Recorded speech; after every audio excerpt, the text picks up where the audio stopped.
maisha ya Mkristo yanavyoweza kuathiri ujumbe wa Injili. Kwa maneno mengine, namna maisha ya Mkristo yanavyoweza kusababisha Injili kuenea, Injili kukubaliwa au Injili kukataliwa. Namna maisha ya Mkristo ambavyo yanaweza kusababisha Injili kukataliwa au Injili kupokelewa. Namna maisha ya Mkristo yanavyoweza kuathiri ujumbe wa Injili. Injili ni habari njema za Yesu kwa watu wote. Habari njema za Yesu kwa watu wote. Na sisi ambao tuko mahali hapa wote tulizaliwa kwa mara ya kwanza kimwili, kibiolojia.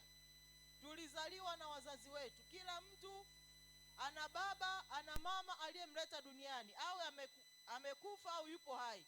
Lakini mara ya kwanza tulizaliwa kwa jinsi ya mwili, lakini mara ya pili tunazaliwa kwa roho. Na hii ni zawadi kubwa sana. Mungu anatutaka tukue na kuongezeka. Tukisoma Mwanzo 1:28, hatutaisoma. Mwanzo 1:28, Biblia inasema zaeni mkaongezeke mkaijaze nchi. Pale Biblia inazungumzia swala la kibiolojia kwamba wanadamu wanatakiwa wazaane, lakini nchi ijazwe na wanadamu. Katika ile Mwanzo 9:1, Mungu anazungumza na Nuhu baada ya kutoka kwenye safina ya kwamba wanatakiwa watoke, wazaane, waongezeke. Sasa kama katika hali ya kibinadamu mtoto anapozaliwa habaki pale pale alipokuwa, na mimi nilipozaliwa na wazazi wangu kwa miaka hiyo iliyopita mpaka leo, kuna hatua ambayo ipo. Nilizaliwa, yamkini sijui nilianza nikukaa, sijui nikaanza sijui kutembea, kusimama, vyovyote vile, lakini kuna hatua nilipiga mpaka leo niko mahali hapa, siko tena kwa wazazi. Na baada ya kutoka nyumbani na mimi nikaolewa, Mungu akanipa neema, nimepata watoto, nimeongeza ulimwengu, nimeujaza ulimwengu kwa watoto hawa ambao ninao, na mimi nimo kwenye hesabu ya walioujaza ulimwengu. Lakini sasa Mungu hataki tuishie hapo. Kama ambavyo tulizaliwa, kama ambavyo tuliongezeka, kama ambavyo tumekuwa, na kila mmoja yuko mahali hapa, unatembea kwa miguu yako. Wachache sana ambao bado wako mikononi. Nilimwona Vini, nadhani na ikaenda kwenye darasa lao. Wachache ambao wameshikwa, lakini kuna hatua ambayo tumepata, na wengine mko kwenye ndoa, mna watoto. Vivyo hivyo na Baba aliye mbinguni anatutaka ya kwamba tunapookolewa, tunapoongezeka kiroho, tusiishie hapo. Anataka tuendelee kuzaa. Anataka tuendelee kuwaleta watu kwa Yesu. Anataka watu wamfahamu yeye kupitia maisha yetu. Na hapa tunazungumza namna gani maisha yetu yanavyowafanya watu wengine wakubali Injili au waikatae Injili. Mkristo anatakiwa kuambia wengine habari njema za ufalme. Imefunuliwa kwako hiyo neema ya Mungu, na wewe usikae nayo. Unapopata jambo jema, unatakiwa uende kuambia na wengine habari zile njema. Sio wakati wote ni kupeleka tu taarifa mbaya. Hapana, habari njema tumezipata, na hizi habari njema hatutakiwi kukaa nazo. Mungu anapotutendea miujiza, huwa tunasimama hapa kushukuru. Namshukuru Mungu amenikumbuka, nimepata nyumba. Namshukuru Mungu amenikumbuka, nimepata kiwanja. Namshukuru Mungu amenikumbuka, nimejenga jengo la kuabudia. Namshukuru Mungu amenikumbuka, nimepata hiki na hiki. Sasa jinsi unavyozungumza hapa, yale mazuri na makuu Mungu aliyokutendea, na huu muujiza wa wokovu, tunatakiwa kuupeleka kwa watu wengine. Maisha yanayomfanania Kristo yanashawishi na wengine kumfahamu Yesu. Maisha yetu yanapofanana na Kristo yatawafanya na wengine washawishike kuingia katika hii neema. Katika Waefeso, Biblia inasema, ni Waefeso ile sura ya 4:13, kwamba tunakuwa hata kumfanania mwana wa Mungu. Watu wakiona picha ya Yesu katika maisha yetu, watu wakiona ile picha kufanana kwetu na yeye ambaye ametuokoa, kuna watu moja kwa moja wataokoka kupitia maisha yetu. Lakini tuko kwenye kipindi ambacho inafika mahali sasa hivi watu wanaogopa hata kumwajiri mpendwa. Tuko nyakati ngumu sana. Zamani mtu akifungua duka, hata kama hajaokoka, anatafuta mtu aliyeokoka ndio amuuzie duka. Mtu akiwa na kitu chochote anachotaka kuanzisha ni biashara yake, anaona kwamba nikimpata mtu aliyeokoka, huyo atasimamia vema. Lakini sasa hizi katika nyakati za siku za mwisho, na Wakristo wa siku za mwisho, na watumishi katika siku za mwisho, imani ya watu wengi inaanza kupotea. Wanaona bora mwajiri Muislamu, bora mwajiri mtu aliyeokoka kuliko maisha. Hofu inapotea. Kijana mmoja, walikuwa kanisa moja na rafiki yake, na sasa wote kwa sababu walikuwa kabila moja wakawa naitana kaka, wote ni wa kiume. Yule mmoja akafanikiwa kupata kazi sehemu fulani mbali na pale. Alipopata nafasi ya kazi, Mungu akamuinua akawa ni mkubwa katika lile eneo. Alipopandishwa cheo, akamkumbuka yule rafiki yake waliokuwa kanisa moja, amemaliza chuo, yuko tu pale, hana chochote cha kufanya. Akamuombea kwa bosi wake. Bosi wake akasema mlete kwanza kwa majaribio. Yule rafiki yake akaenda pale, akamtambulisha, huyu ni ndugu yangu niliokuwa nakwambia, ameokoka, anampenda Yesu.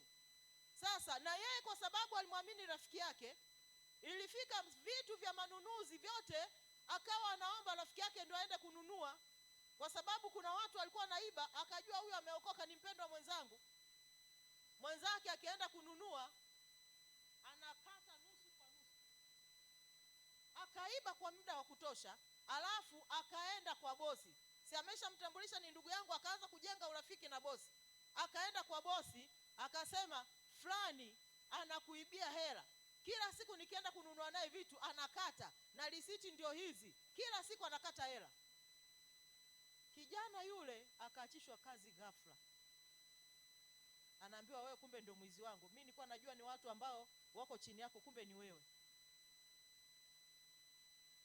Akatafuta ni nani, kajaribu kujieleza, anasema hata ushahidi ndugu yako ndio aliyeniambia. Mlikuwa mnaenda naye kwenye manunuzi, unafanya 1 2 3. Yule kijana alilia sana, akanipigia simu akasema, mama, nilifanya mema, nilijua ndugu yangu ameokoka, mwanasiezi mwenzangu, kumbe sivyo ilivyo. Akalia. Nikawa namtia tu moyo kwenye simu, nikawa namuombea. Alimwamini mpendwa mwenzake, lakini mpendwa mwenzake ndio aliyemfukuzisha kazi. Na hata alikuwa sasa akisafiri, baadaye akapandishwa cheo, akapelekwa mkoa mwingine, akanasimamia miradi mikoa miwili, mkoa mwingine na mkoa huu aliokuwepo. Akifika hata kanisani hampi mkono wa kumsalimia. Nini? Maisha. Kazini walijua hawa ni ndugu afu wameokoka, lakini huyo ndugu ndio aliyemfanya mwenzake afukuzwe kazi, mpendwa mwenzake, mwanasiezi mwenzake. Paulo anaongea na raia wa mbinguni kuhusu wajibu wao katika kuihubiri habari njema, na anawakumbusha kwamba Bwana Yesu yuko karibu. Yesu atarudi siku moja. Anaongea na watu waliookoka, anaongea na wasafiri ambao wamedhamiria kwenda mbinguni, ya kwamba tunatakiwa kuambia watu wengine habari njema, lakini maisha yetu yawe namba moja, kuzungumza na watu. Wazazi pale nyumbani tunawafundisha watoto. Watoto wanajifunza sana kwa kile wanachokiona kwetu kuliko maneno. Ni kweli kweli tunawaambia usifanye hiki, usifanye hiki, pita hapa, nenda hapa, lakini maisha yetu yakoje? Niliwahi kwenda sehemu fulani, na mfano darasani niliwahi kuambia siku moja, darasa moja, nimeenda lile eneo nikakuta kuna mgeni alikuwa pale amekula, amemaliza, bahati mbaya wakati ananawishwa maji akamwagika chini. Mama akamuita mtoto fulani, njoo ufute maji. Mtoto akaenda akachukua kitambaa cha deki, akaanza kufuta na mguu. Akaanza kumfokea, kwani unafuta na mguu? Akamfokea, hebu shika na mkono, futa vizuri hapo. Mtoto akashika, akainama, akafuta, akalipeleka tambara nje. Mtoto akaondoka, na mimi nikapewa chochote nikala. Wakati nanawishwa maji yamemwagika, yule mama akashika tambara kaleta, akaanza kufuta na miguu. Sasa kwa sababu alikuwa ni mke wa kiongozi wangu, nilishindwa kumwambia. Amemkataza mtoto, lakini anafanya kile kile alichomkataza mtoto asifanye. Wazazi, yale tunavyoishi nyumbani ndivyo watoto wanavyojifunza.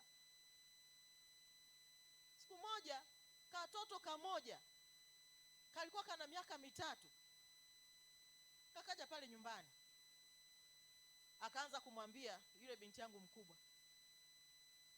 dada, nataka nikupe ubuyu. Miaka hii anasema nataka nikupe ubuyu. Sasa ubuyu mimi najua ni ubuyu wa kula, kumbe ubuyu ni umbea. Na ni mtoto wa wachungaji, sio kwamba ni mtoto wa mataifa, mtoto wa wachungaji. Ambia dada, nataka nikupe, lakini usiende kumwambia mtu, umesikia Na akasema sawa, niambie. Pale kanisani fulani ana mimba, fulani ana mimba, fulani sijui kafanya hiki. Sasa mwanangu anasikiza, mimi nilikuwa niko ndani, wakaongea miaka 3 na maneno wameshindwa kuyanyosha.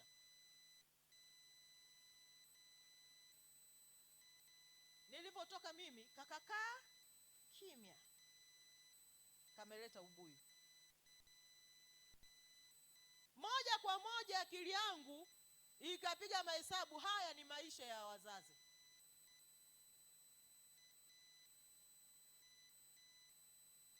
Sasa na mimi nikaanza kufuatilia, sasa si tumepata ubuyu, fulani ana mimba, fulani ana mimba, alitaja wajawazito kanisani kama 2 au 3. Na kweli ilikuwa ndio hivyo, lakini mimi nilikuwa sifahamu. Nimefahamu kupita mtoto wa miaka 3 amemletea uongo, umbea mwanangu, na mengineyo siwezi kusema. Sasa nikana nauliza, huyu mtoto anakula vingapi? Na je, maisha yake ya baadaye yakoje? Jamani, kama unataka kufanya hicho, basi fanya, mfukuze mtoto, mpeleke akanunue pipi, muongee sasa mle huo ubuyu, angalau tuponye hiki kizazi. Tunataka kizazi kinachomjua Mungu, lakini sisi wenyewe wazazi wakati mwingine ndio wasababishaji wa watoto kuto kumjua Mungu kupitia maisha yetu. Maisha tunayoishi yaeleweki. Wanasikia na wenyewe wakienda wanaenda kuambia wenzao.